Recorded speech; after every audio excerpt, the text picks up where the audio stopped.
Urdu speaking area میں خاص کر پاکستان، ہندوستان، بنگلہ دیش، افغانستان، نیپال،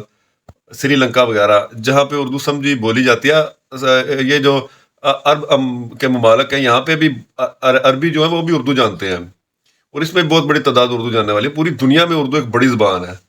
تو میں نے دیکھا ہے کہ ان ملکوں میں آپسی میں سیاسی معاملات بھی بہت گمبھیر ہیں،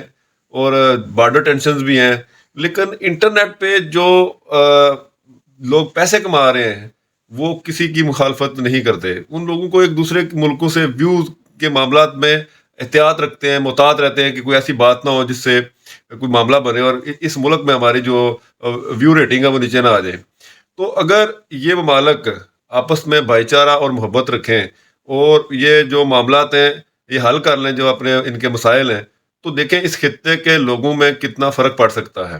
یہ تو صرف ایک مثال ہے کہ آپ انٹرنیٹ پہ یا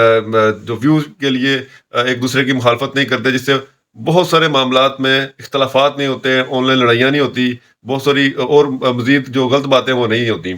تو اگر یہ لوگ آپس میں معاملات حل کر لیں تو یقینی طور پہ اس خطے میں غربت ختم ہو سکتی ہے، بہت سارے معاملات ختم ہو سکتے ہیں، اور دنیا بہت آگے جا سکتی ہے، اور جتنے وسائل دفاع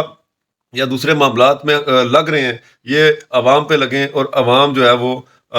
ترقی کر سکتی ہے، بچے تعلیم حاصل کر سکتے ہیں، نئے نئے جو اس ملک میں جائیداد ہیں وہ ہو سکتی ہیں جو رکی ہوئی ہیں۔ اور یہ جو ممالک ہیں یہ دنیا میں تعلیمی نظام میں اسی وجہ سے پیچھے ہیں، ٹیکنالوجی میں بہت پیچھے ہیں، اور اگر یہ معاملات اپنے حل کر لیں تو اسی طرح جس طرح سوشل ایکٹیوسٹ اپنے معاملات کو اس طرح نہیں چھیڑتے اور باقی معاملات پر اپنی گرفت جو ہے نا وہ مضبوط رکھتے ہیں، اسی طرح یہ لوگ بھی ترقی کر سکتے ہیں۔